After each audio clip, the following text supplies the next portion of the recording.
I'm going to bring my buddy Greg in here, my partner in crime, and we're going to discuss some interesting topics today. It's going to be something that's actually not in reality, but is it?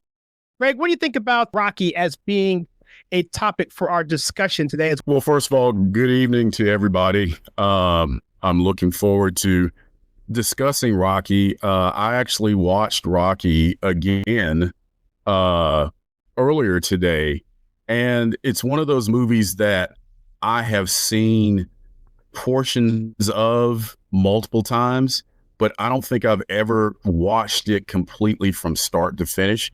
I think it's a fitting topic of discussion because it not only covers a particular sport, boxing, but it also gets into the different layers of said sport and relationships and the struggle to compete and get to a certain level. So I think Rocky is a fitting topic. So I don't know how many people have not seen this movie, Rocky, or at least aren't somewhat familiar with it. It was the beginning of a very successful franchise. It was written by Sylvester Stallone, who is also the star of the movie. It depicts a struggling Philadelphia club fighter named Rocky Balboa. He wasn't making a lot of money fighting, but basically fighting was, basically all he could do. He was not very smart. At least he didn't consider himself very smart and felt the only way he could make a decent living was with his hands. He collected for loan sharks. So that was not, you would not consider that as a noble thing to do. But basically, again, he did that to supplement his income because, quite frankly, he did not make a lot of money as a club fighter.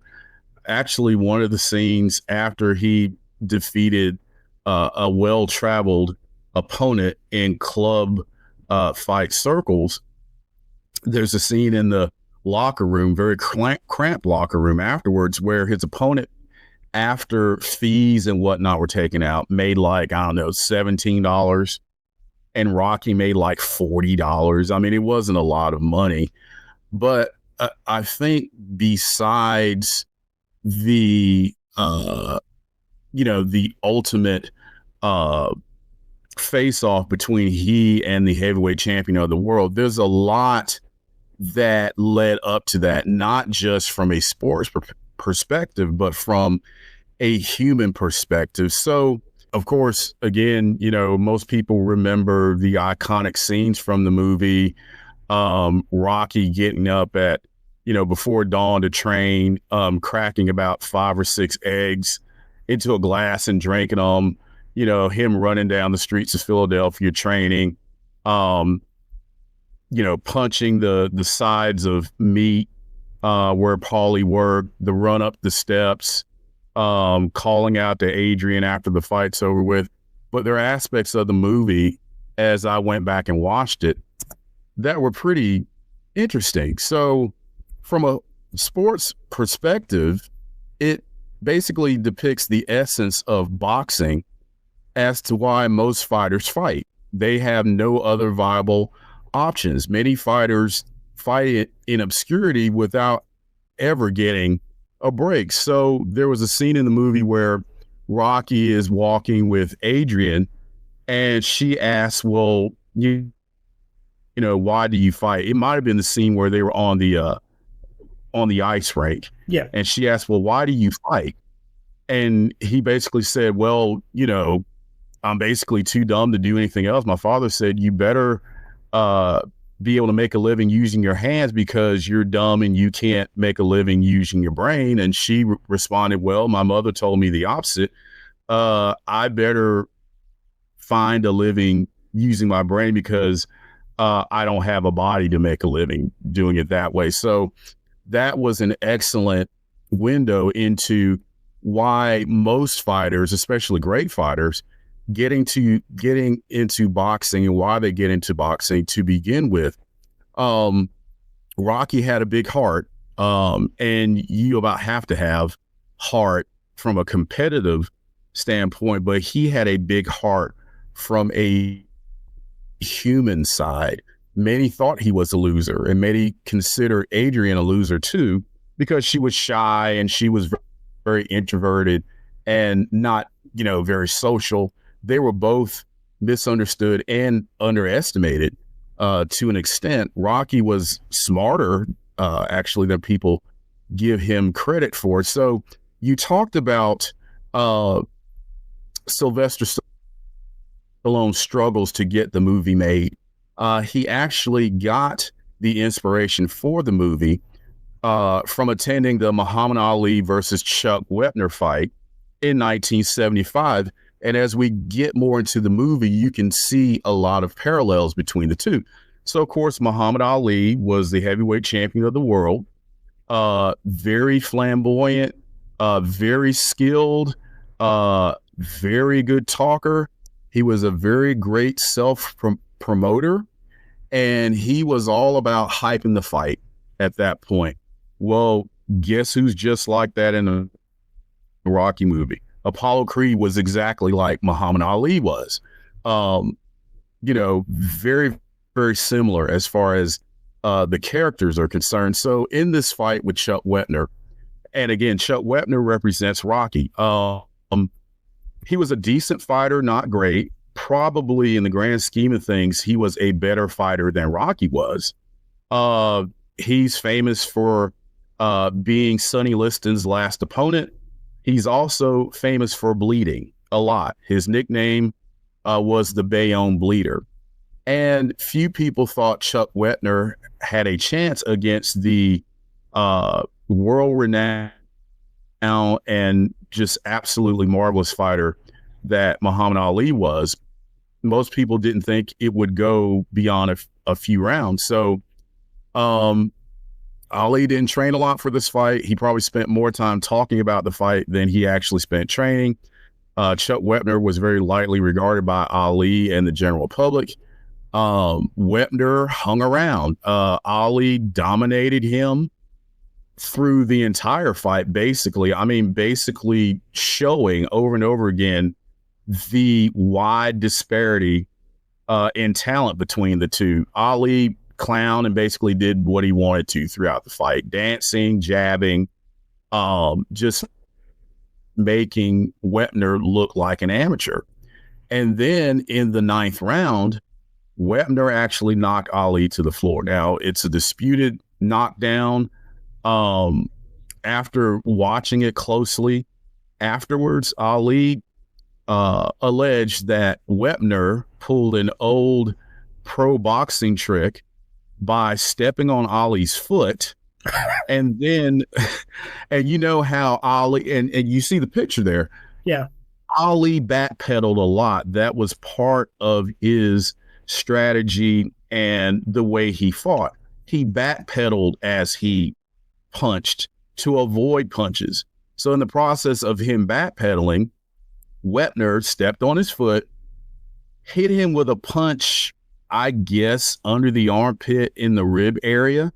And then he lifted off of Ali's foot. Ali lost his balance and hit the canvas. It didn't hurt. It was more embarrassing than anything else, but he connected with a punch as Ali went to the floor. So it was counted a knockdown. So you can imagine Ali was all business after that. And he wound up stopping Wepner in the 15th round. But Wepner's determination and guts and effort inspired Sylvester Stallone to basically rush home after that fight and write the movie in like 3 or 4 days. So as I mentioned before, as we talk about some of the other characters, Apollo Creed, I mentioned him before. He and Ali were very similar, very skilled, very flamboyant, great self-promoters. At the time, both may have been more about self-promotion and making money than they were about loving the sport. Now, I'm not saying Ali didn't love the sport. He absolutely did. But at that time, he was on top of the world. He was heavyweight champ of the world when that truly meant something. but they were about the business of boxing, making money, promoting fights, that sort of thing. I found it interesting in the movie that there were no scenes of Apollo Creed training for the fight. None. Oh. The only scenes that Apollo was in, besides the scenes where he was in the ring with Rocky, was him discussing the business of fighting, talking about promotions, who he's going to get to replace the guy that dropped out from the original matchup. He was talking about the business of boxing and making money from the fight. This is the only film in the whole series not to feature any footage of Rocky's opponent in training. And I think not showing Apollo training basically highlights the fact that he regarded Rocky very lightly, did not give him any chance to win. Yeah, it was almost a joke to him that they would get such a fighter to fight him, but he just figured it's all about the theme of the bicentennial. We'll get a local fighter in Philadelphia. We'll give him a chance because America is about opportunity. It's the land of opportunity. And again, going back to Ali, he is a great showman, a great talker, very entertaining during the press conferences. He did not train much for the Wepner fight because, again, he was all about hyping the fight and the business of boxing, probably more than he was about, training and the gritty, dirty part of boxing, which Ali, I think, admitted that as he got older, he enjoyed training less and less, and who would blame him at that point. So the movie was rated PG. That was another thing that I guess I forgot. There's really no foul language to speak of. I mean, there's a little rough parts there where language gets a little iffy, but compared to today, very tame. And there are scenes in the movie besides the iconic ones that really stood out in my mind. So right before the fight, it might have been the night before the fight, Rocky is, I think, in his apartment with Adrien, and he just kind of lays down on the bed next to her, kind of curled up, almost like a child, and says, I don't know if I can do this or not. I can't win. I don't know if I can do it. And she reassured him. And he says, all I want to do is go the distance. And basically his thought was nobody was giving him a chance. So for him to be a winner at any level, as far as this fight is concerned, he felt like he had to go the distance. That's all he wanted to do. Nobody had gone the distance with Creed before. He figured if he could do that, he would get respect. And actually, Chuck Wepner, it's said that before the fight with Ali, he was lying in bed with his wife, and he told her something like, even if I don't win, I just want to prove I belong there. So again, parallels and similarities between the real life Rocky, which was Chuck Wepner, and the movie character Rocky. So again, similarities. Rocky knocked Creed down actually in the first round. That's right. Yeah, and which was a shock to everybody. Wepner scored a knockdown in the 9th round. In the movie, Creed's manager told Creed at some point, maybe after he got knocked down in the first round or in the middle of the fight, when it was obvious that Rocky was going to put up more of a fight than they thought, his manager said he doesn't know this is a show. He thinks it's a fight. So in going back and analyzing some of the other scenes leading up to the fight, again, Creed is in his business suit talking to promoters and his handlers and all that, talking business. His manager is in another room watching video of Rocky pounding sides of meat at a meat processing plant. And he's like, champ, you better get in here and watch this. And Creed's like, hey, I don't need to watch that. I'm busy. But his manager knew that there was more to Rocky than met the eye. This guy can punch hard. And oh, by the way, he's a southpaw, which, as you know, as a fight fan, they are difficult to fight. And that was another aspect of it that Creed had underestimated. So I believe you mentioned this before. It was actually the highest grossing movie of 1976. It won an Academy Award for Best Picture. Going back to the struggle you talked about, and the underdog story of Rocky kind of parallels the underdog story of Sylvester Stallone also. He was making $36, I think, a week as an usher before Rocky hit it big. You mentioned his dog. I think his dog's name was Butkus, and how he was facing maybe having to sell him because he was so down on his luck. Butkus was actually in the movie. He did sell him. He did sell him, okay.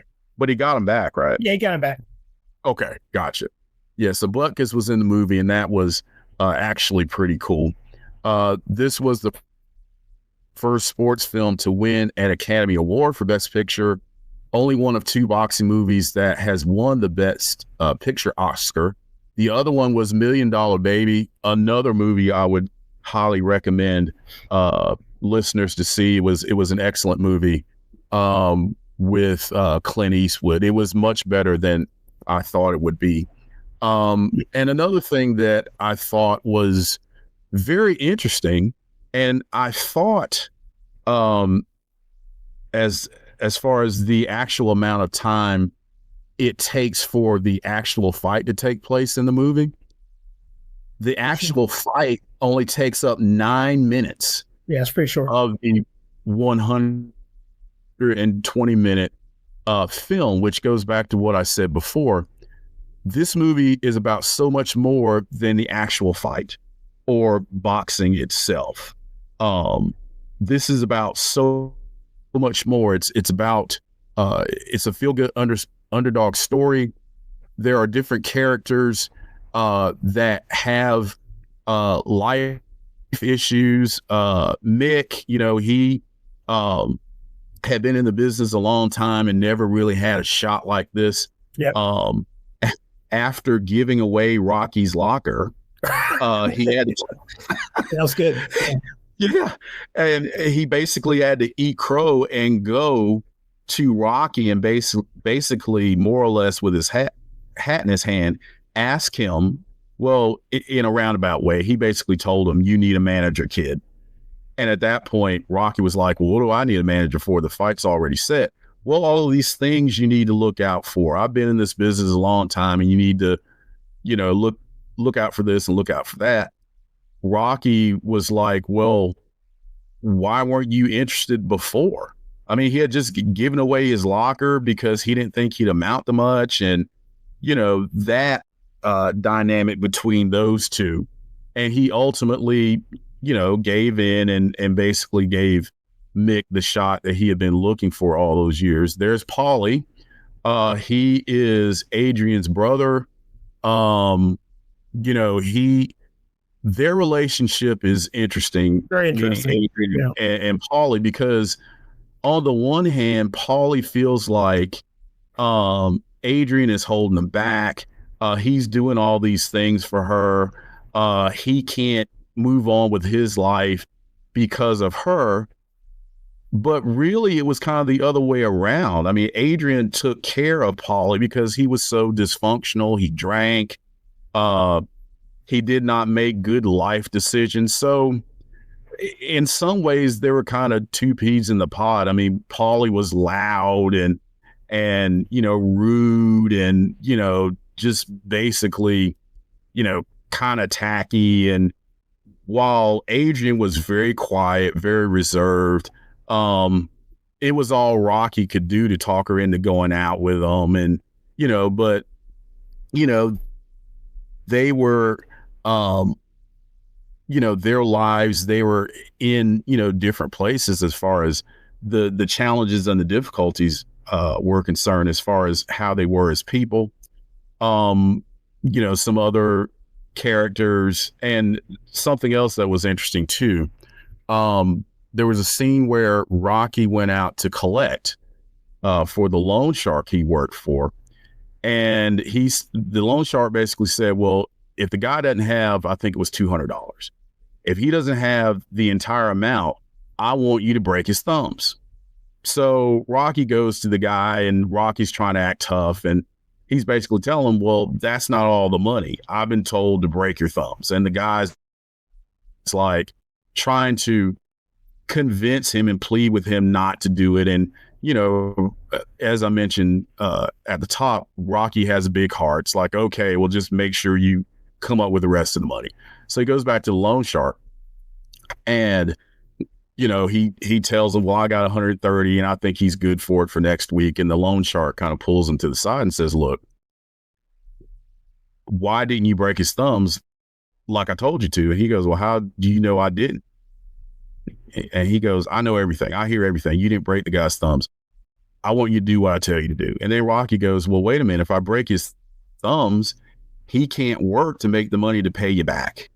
And scenes like that. Yeah. And also the scene where he's going back and forth with Mick when he throws in the zinger about taking his locker and all that stuff. That showed that Rocky was smarter than he appeared. And I think it really shined there.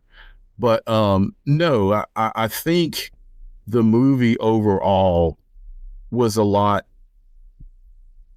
deeper than a lot of people may have given it credit for. To me, it's an excellent movie, and it really didn't get into Apollo Creed very deeply beyond the larger than life character that he portrayed in the movie, and how little he thought of Rocky. But at the end and during the fight too, so when he got knocked down, he was shocked, but he shook it off, came back and started, more or less dominating the fight and showing the disparity between his ability and Rocky's. But Rocky just would not go away. And as the fight went on, how exasperated Creed got that this guy won't go away. And at the end, when Creed's manager is like, you're busted up inside, you're bleeding, I'm going to stop the fight. And he goes, don't you dare stop it. So I think there, even though Creed's character seemed to be this loud, braggadocious, shallow type character, I mean, he had some intestinal fortitude also, because he could have just said, hey, I'm not going back out there and doing this anymore. So a lot of people don't think of Creed in terms of having the heart of a champion, but he did. He went the distance and pulled out a split decision. And as he hugged Rocky at the end, when the fight was over, he goes, there's not going to be any rematch. And Rocky goes, I don't want one. Yeah. So I think even though the movie didn't get into the weeds about Creed personally, I think those scenes showed what he was made of as far as being a fighter and a man. So overall, again, I think this was a fantastic movie, especially for that time.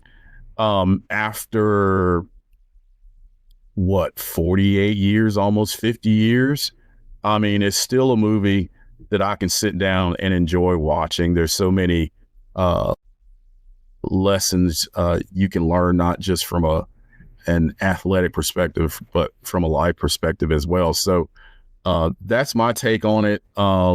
Again, I enjoyed watching it as I have the other times I've seen it. But I think the only parts that I had not seen in their entirety before was the very beginning, where it showed Rocky toiling in obscurity, fighting club fights, and really not getting too far in his career when, once he got his lucky break. So that's my take on it. What are your thoughts on the movie as a whole, and maybe your thoughts on what I've just said? Well, I think you did a good job summarizing everything. I think for me personally, first and foremost, it's a love story. And I think number one is you have two people who probably couldn't. There's a scene when Rocky's going, there's some woman who basically was on the street corner and he was trying to protect her from these guys, and you shouldn't be hanging around these guys. You're too young to be on the street, whatever. And then she pulls her out of that situation, walks her home, and then she tells you, "F you, Rocky." Like it's like the guy can't catch a break. It's like no one. He plays this character that's so down on his luck, so I mean, just pathetic. But yeah, at the end of the day, he's got this guy. Number one, he's also smart, like you said, street smart, and also he's also has a good heart. And Adrian is the exact opposite of that, right? She's not tough, but she is in some ways pathetic. She's not ugly. Talia Shire is beautiful, but they made her up that she was just this fragile with these spectacles and the hat and whatever. And when they become part of each other and become a couple, Paulie, who is the brother, doesn't like it, but she's becoming more of a woman, and he is realizing that there goes my gravy train, right? So because she's taking care of him, so if they get married, what's gonna happen to me, right? So, but at the end of the day, to me, Greg, it comes down to a love story, and it's a woman who doesn't like fighting, but supports him to the point where I am going to support this man to do what he needs to do to not only provide because he's not making much money, but also to prove that he's a man. I think in part two, I get that a little bit. He said basically in part two, he basically said, "Don't stop me from being a man. I want to fight." And that's why I want to get into some of this woke stuff, because this is so counterculture to today. You don't see a woman supporting a man, a tough guy like him, a white male, no less, trying to do it and try to persevere, gut it out. He lost the fight, but he won, which is what the coolest part, like two parts in this film I like the most, was when she didn't want to come to the fight, but she came to the fight at the end when he gets clocked out almost. He's on the ground. It's so dramatic, right? He's like swimming on the ground, trying to get up, whatever. She looks, the camera angle puts her head goes down as, oh my gosh, this is terrible. And then he managed to get up and he goes, "Come on, let's do it some more." And Apollo Creed's like, "What's going on? This guy won't stop." And so, and then at the end, I think he punched him in the ribs and he ends up, he spits up blood and the bell rings and it's over. What's interesting is why the love story is so important here. And Paulie comes in this too at the end. How it's written so beautifully. She comes in, she's a frail woman getting through into this heavyweight championship match through security. She can't do it by herself, but Paulie lifts the rope for her so she can get into the rope. And the whole time you're hearing the scores, but it's dumbed down because the scores don't matter. We care about not who won the fight, but is Adrien going to get in the ring with Rocky, because he's yelling Adrien the whole time. And he doesn't care about this. They're interviewing him saying, "Hey, Rocky, I don't care. Adrien." He's calling for his soon-to-be wife. And it's such a powerful moment, man. And so then you hear it in the background, Apollo won, but no one cares that he won, right? And then they're hugging, embraces, "I love you, I love you, I love you." Oh my God. If you're a man watching that right there will get you like running through buildings, dude. I'm serious. And let me just go quickly into part two. I'm not gonna talk about part three because part three kind of gets out there. It's not a bad film, but it's just different. But part two, my favorite moment in all of the Rockies, films, every last one of them. My favorite scene, and this is gonna be a spoiler, guys. If you want to watch Rocky 2, this is a big spoiler. So just if you want to, for the next minute or two, turn the volume down and walk away. That's your warning. So Adrien goes into a coma because she's overworked. This is part two. She's working at a pet store. She goes into a coma, and it's really touching because Mickey, the manager, and Rocky are actually working through this. Mickey's like, "Look, if you're gonna blow the fight because you're gonna stay with your wife, I'm gonna blow it with you, and we're gonna sit here either in church or in the hospital until she comes out of it. And so time passes. He grows a beard, and you don't know how long time has passed, but we know the fight's coming up pretty soon. It's a rematch with Apollo, and so then and by the way, she's also pregnant too. So she has a baby, and that loss of blood and so forth put her into the coma. So she is out. The baby is in the nursery. Rocky hasn't seen the baby yet because he doesn't want to see the baby until he and his wife see the baby together. It's a boy. So then all this is going on, all this back drama going on. And so finally she wakes up, right? And so everyone's happy, whatever. And then when she tell him, Greg, she says, win. And then that music kicks in. Oh my goodness, man. I'm telling you, dude, that moment right there. And then Mickey's like, we're waiting for it. Let's go. Let's do it. Man, Rocky is to me a man's film, man. And I think women can like it too, but it's definitely a film that men that we don't see today. We don't see these types of tropes today. These we have a hero's journey, more or less. You don't see anymore at all. So I think it's good for us to look at and watch and observe and realize the values that are being put out there. Not only what happened in real life to get to actually come to fruition, but actually some of the things I have here listed. I name a few. So first of all, for instance, this is some interesting facts about the Rocky films that highlight how the series embodies values of patriotism, hard work, traditional masculinity, stuff like that. So Stallone's uncompromising vision, risking it all, traditional masculinity, underdog story. You can go into Rocky and Drago with the whole America versus Russia, Soviet Union versus communism versus capitalism and free markets. I can go on and on, Greg. Focus on family values. It's just, on and on. So focus on self-improvement. These are all lessons that I think that we can take from this film, which is why I wanted to talk about this on this channel, because even though it's not reality, and partly it was reality because of what it took to make the film. It was kind of a Rocky production behind the scenes, but these kind of stories do happen in real life, and I think they need to be celebrated.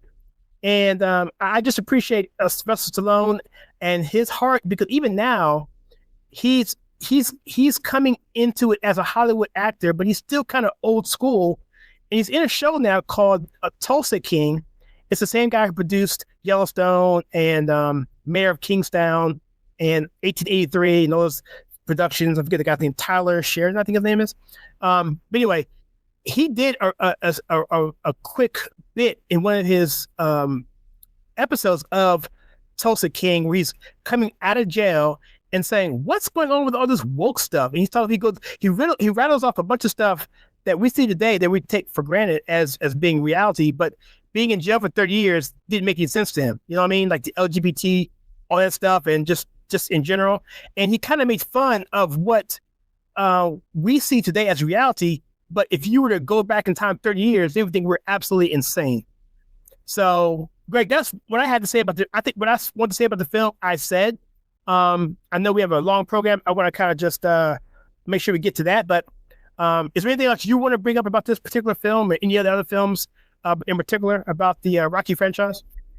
Yeah. So, and that was a good take on that. I don't think a lot of people think of Rocky, especially the first film, as a love story, but it really is. And I think one of the other things that I was impressed with is how the characters developed and grew over the course of the movie. So, you start with Rocky again. Everybody thinks he's just a dumb loser. He's never going to make anything of himself. And look, he winds up getting the shot at the heavyweight championship of the world, which again, back when that was something. Exactly. You've got Adrien, who again, she was just so painfully shy. She barely talked. And she wouldn't make eye contact. She had the glasses. She had the hat, no makeup. She was very introverted and very withdrawn. but Rocky got her to open up. There was a scene in his apartment rather, where she's wanting to leave. I gotta go. And he stops her at the door and says, I want to kiss you. Do me a favor, take your glasses off. So she takes her glasses off. Okay, now take your hat off. And it's almost like that scene, she starts to, break out of her shell a little bit. So maybe mid-movie, maybe a little bit further along, she's she's dressing nicer and, brighter colors, and she's wearing makeup, and Rocky's impressed. I think his term for it was, you're looking really sharp. You're going to be a heartbreaker or something like that, in classic Rocky fashion. You've got Paulie. He actually develops during the film. I think he comes to the realization that, hey, I can't keep doing these dumb things that are hurting the people I care about. He came up with, a few of these kind of far-fetched ideas to try to help Rocky. He meant well, but they ultimately paid off for him, as crazy as they were, from getting the news to come watch him, punch the sides of beef to, getting a sponsor for his robe and all of that. So even though he went about it in a clumsy way, Paulie actually did care about Rocky, and in his own way cared about his sister, because he came to the realization that, hey, she needs to become her own person, and I can't keep her tied down here. And of course, the scene that you talked about where he basically distracts the police and the security and lifts up the rope so Adrien can get in the ring with Rocky. And I think spilling over into Rocky 2, I think Apollo Creed develops as well. I mean, this was a hard, bitter pill to swallow, where he comes within an eyelash of losing to a very unheralded club fighter. In the second movie, he basically demands a rematch, and his manager's like, we don't need him. We don't need him. Let's, you can go fight, anybody else you want. We don't need to take that chance. And Creed goes, I won the fight, but I did not beat him. And again, that speaks to Creed. He's got the heart of a champion. There's more to him than just the glitter and the flash. He, as a man, says, hey, I need to prove once and for all that I'm better than Rocky Balboa. I can't, this is a bad taste in my mouth. I don't know that he felt like he didn't deserve the decision, but I think deep down he's like, I need to clearly show that I can beat this man. So there's a little bit more depth to Apollo Creed there. And then, again, the parallels with Muhammad Ali. A lot of people, just thought Ali had a big mouth and, he was flashy and flamboyant and put on a show. But when he had to deal with adversity, Ali was one of the toughest cookies out there. He was. And, he really was able to weather a lot of storms in the ring. From George Foreman to Joe Frazier to a lot of guys that gave him a tough time in the ring. He showed that fortitude and came out on top more times than not. So I think that was, one of the other things that struck me, especially in the first Rocky movie and then some in the second movie, just the development of the main characters. Even Mick, I think once he reflected, it's like, look, I'm 75 years old. I need to not only attach myself to somebody that can potentially be a winner, I need to attach myself to somebody that really loves boxing and needs my help, somebody that's going to be willing to learn and not be arrogant and all that. So I think in his own way, Mick developed too. But like I said, overall, Rocky is a fantastic movie. Rocky 2 was very good as well.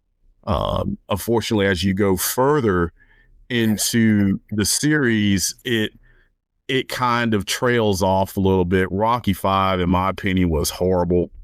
But to Stallone's credit, he came back very strong with Rocky Balboa, and I think that's actually an underrated movie. I thought he did a very good job with that one. So I won't get into the Creed movies. I only saw Creed 2. It was pretty decent, but for my money, definitely the first Rocky and the second one, and Rocky Balboa. I think those are the best three out of the bunch. But yeah, I'm glad we got a chance to talk about this, because it's a movie that just captures so much of not just the American spirit, but it's a feel-good story. It's a love story. It's an underdog story. It's got so many things wrapped up in it that I think everybody can get something out of and enjoy. Yeah, I think it's very well written. But I will say that Rocky 5 was actually retconned. Did you know that? I did not know that. It was part of the franchise because financially it is, but it's not part of the actual story. Gotcha. Okay. Because when Rocky Balboa came out, they retconned it, because I give spoilers if I did, because in that one, he was actually broke. In the fifth one, he actually had a bar and was doing whatever. The story was totally different. In the fifth one, he actually had a problem with his mind, right? He had an ailment that could kill him. So he couldn't fight anymore after 5. So Rocky Balboa took that storyline away as well. It was so unwell received. Gotcha. But yeah, so Rocky 2, I think I like a little bit more, only because of that one scene with the Adrien coming out of the, spoiler if you guys are coming back, Coma. Stallone really did a good job there. So thank you for tuning us in for this segment of the Old Glory Games podcast. And with that, we'll see you in the next one.